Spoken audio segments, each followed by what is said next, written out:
আসসালামু আলাইকুম। Hello everyone, কেমন আছেন সবাই? আশা করছি সবাই ভালো আছেন।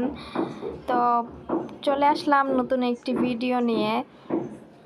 তো ভিডিওটি অবশ্যই দেখতে থাকুন, আর ভালো লাগলে চ্যানেলটি সাবস্ক্রাইব করে দিবেন, আর লাইক কমেন্ট শেয়ার অবশ্যই করবেন।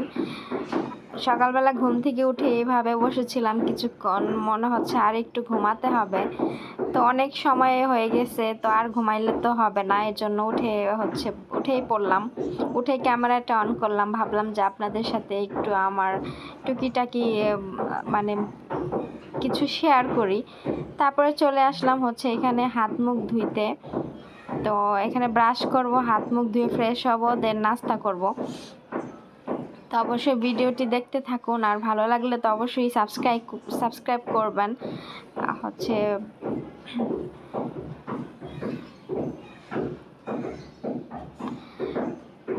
আমার ব্যাকগ্রাউন্ড অনেক, আমি যখন ভিডিওটা এডিটিং করতেছিলাম, ভয়েস রেকর্ড করতেছিলাম, অনেক মানে শব্দ আসতেছিল, কারণ আমাদের বাসার 6 তলা কাজ করতেছে। মনে হয় একটা ফ্ল্যাটের কাজ এখনও কমপ্লিট হয়নি, হয়তো ফ্ল্যাটটা ভাড়া হয়ে গেছে, এর জন্য ওই ফ্ল্যাটটা কমপ্লিট করতেছে। তো অনেক মানে বাইরের আওয়াজ হইতেছে, তো কিছু করার নেই, এখন রেকর্ডিং তো করতেই হবে, ভিডিও তো রেডি করতেই হবে, তাই না? যেহেতু অনেকগুলো ভিডিও জমা হয়ে গেছে আমার ফোনে, তো ভাবলাম যে দেখি রেকর্ডিং করেই ফেলি। তো এখানে আবার ভিডিও রেকর্ডিং করতে গেলে ফ্যান অফ করে রাখতে হয়, নইলে আবার ফ্যানের শব্দ আসে। মানে মোট কথা বলতে গেলে অনেক অনেক ঝামেলা। ভিডিও করাটা এতটা সহজ না, অনেক ঝামেলা। তারপরও যদি ভিডিও করে আপনাদের সাপোর্ট না পাই, তাহলে বলেন ভালো লাগে? তো এখানে আমার ব্রাশ করা শেষ, আমি এখন হাত মুখ ধুয়ে নিচ্ছিলাম। তো এখন আমি ফ্রেশ ওয়াশ দিয়ে মুখটাকে ক্লিন করে নেব। ঘুম থেকে উঠে অবশ্যই একটা ভালো ফ্রেশ ওয়াশ দিয়ে মুখটাকে ক্লিন করা জরুরি। এই ফেস ওয়াশটা তো আমি বাহির থেকে নিয়ে আসছিলাম, তো এটাই আমি ব্যবহার করতেছি। ভাবলাম যে ওখানে যেহেতু ওখানেই থাকি, তো ওখানেই আমার আবার চলে গেলে ওখানকার জিনিসই ব্যবহার করতে হবে। শুধু শুধু এই 2 মাসের জন্য বাংলাদেশের জিনিস কেন আমি কিনবো? এই জন্য আর এই বাংলাদেশ থেকে কিছু কেনা হয়নি। আমার ব্যবহার করা যাবতীয় জিনিস আমি ওখান থেকে নিয়ে আসছিলাম, তো ওইগুলো আমি এখানে এসে ব্যবহার করতেছি।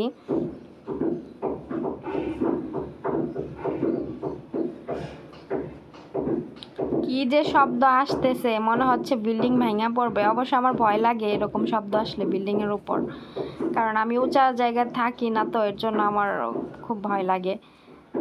তারপরে আমার হাত মুখ ধোয়া শেষ, এবার রুমে আসলাম। তারপর আমি টিস্যু দিয়ে আমার মুখটাকে ভালো করে মুছে নিচ্ছিলাম।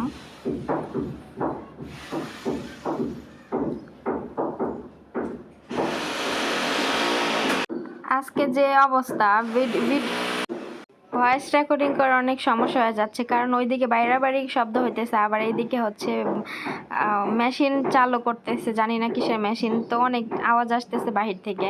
আপনাদের হয়তো ব্যাকগ্রাউন্ডে অনেক প্রবলেম হতে পারে শুনতে।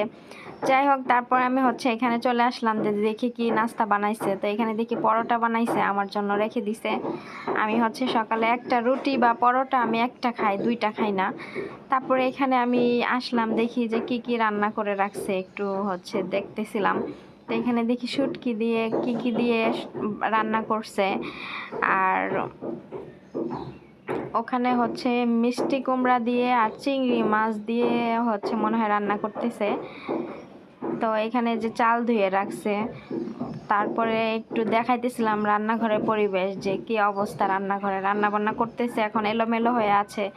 অবশ্য রান্নাবান্না শেষ হলে এগুলো সব গুছাই নিবে। আর এই যে এখানে কচু কেটে রাখছে, তো এগুলো একটু দেখাইতেছিলাম।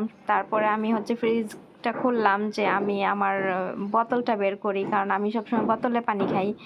বোতলে পানি না খেলে আমার পানি খেয়ে তৃপ্তি মেটে না। আমি গ্লাসে কখনো পানি, মানে ওখানে বোতলে পানি খেয়ে অভ্যাস, তো এর জন্য বোতলে পানি না খেলে আমার পানি খেয়ে তৃপ্তি মেটে না। এখানে ইলিশ মাছ ছিল, সে গতকালের খাওয়া হয়নি। তারপরে এখানে করছে কলিজা ভুনা, খাসির কলিজা ভুনা। তো এটা আমি এখন পরোটা দিয়ে খাবো, তো আমি নিয়ে নিচ্ছিলাম খাসির কলিজা। তো এইগুলো সব হচ্ছে গতকাল রান্না করছে, তো কেউ খাওয়া হয়নি। আবার রাতের বেলা হচ্ছে চলে গেলাম একটা জায়গায়, ওখান থেকে খাওয়া দাওয়া করে আসছে, এই জন্য রাতে খাওয়া হয়নি। তারপরে হচ্ছে আমি ক্যামেরাটা রেখে আমি এক হাত দিয়ে ক্যামেরা ধরে হচ্ছে খাবার নেওয়াটা সমস্যা হয়ে যাচ্ছিল। এই জন্য ভাবলাম ক্যামেরাটা এক জায়গায় রেখে তারপরে হচ্ছে আমি খাবার নিয়ে নিই।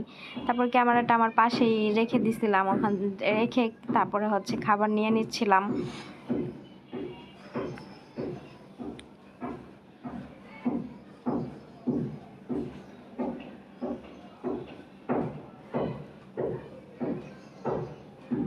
তারপরে এই যে নিয়ে নিলাম আমার খাবার। আর মোট কথা ক্যামেরার সামনে আসলে একটু ঢং করতেই হবে, ঢং না করলেই নয়।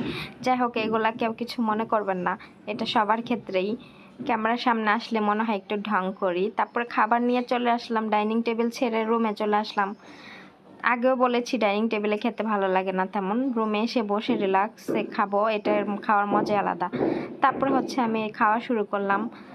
তো এটা হচ্ছে আমার এই বস্তার মধ্যে কি আছে সেটা হচ্ছে নেক্সট ভিডিওতে শেয়ার করব। আর এই বস্তা কোথা থেকে আসলো সেটা অবশ্যই নেক্সট ভিডিওতে শেয়ার করব। ভাবি হচ্ছে শুটকি নিয়ে আসছে, এটা চিংড়ি মাছের শুটকি,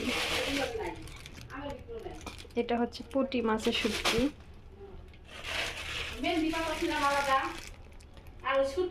আর এটা কি শুটকি আমি জানি না, পরে খুললে দেখাবো না। চাপা শুটকি। যাই হোক, এগুলো খুললে পরে শেয়ার করবো না আপনাদের সাথে। ছিঁড়া গেল নাকি খুইলা গেছে, অনেকগুলা পড়ছে। এটার মধ্যে আছে লইটা শুটকি, তো পরে খুললে শেয়ার করবো। আর এখানে আছে পেয়ারা কামরাঙ্গা, এখানে আছে কচু, আর কি চাউলের গুঁড়ি না, আর কি উপরে ব্যক্তি চালের করে কালোই চাউলের গুঁড়ি। আর কি ও হাঁস, হাঁস এখনো বাছা হয় না, বাছলে পরে দেখাবো না। এখানে আনছি গরুর মাংস, যাই হোক এগুলো পরে রান্না বান্না করে শেয়ার করবো না। আর আম, এগুলো মামি গলিগে না, আম নিয়ে আসছে। এই যে এগুলো নিয়ে যাইতেছে আমার মামাদের রুমে।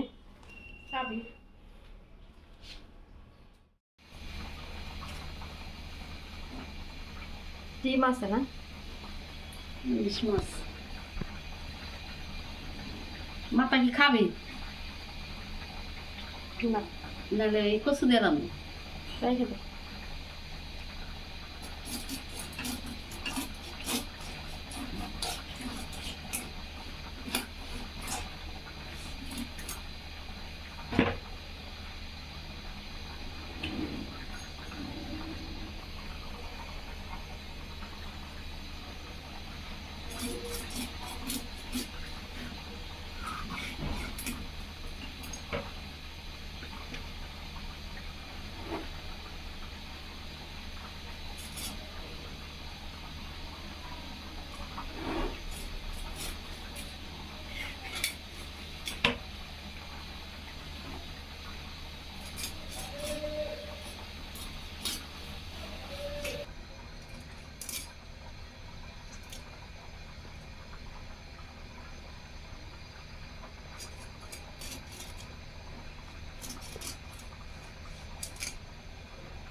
একটা মাছ কি 1 কেজি আসছিল?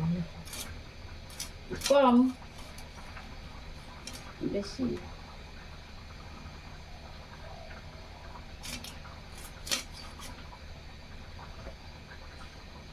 বত্তা খাবি বলে কোনো মেন থেকে আরেকটা